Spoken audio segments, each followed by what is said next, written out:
Chaque jour est son lot d'horreur et de violence dans l'est de la République démocratique du Congo. Alors que les combats font rage à Nyanzale, dans le Rutshuru, les populations continuent de fuir. Plus de 100 000 personnes, selon l'agence de coordination humanitaire de l'ONU, ont déjà quitté leur village. La correspondance à Kinshasa d'Aurélie Bazaraki-Bangoula.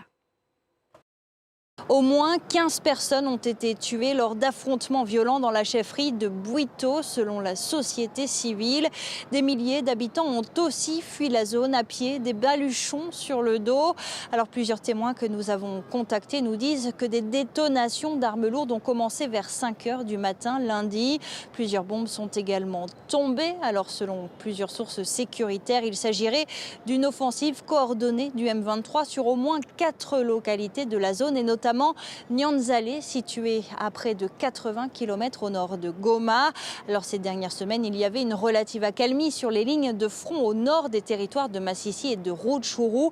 Mais depuis lundi, des violents combats ont repris. Le M23 est en train d'étendre la zone sous son contrôle et de peut-être conforter sa position. Et tant qu'ils n'auront pas devant une force qui les arrête, et tant que leur soutien extérieur n'auront pas suffisamment de pression pour éviter de les armer, ils continueront à prendre des territoires.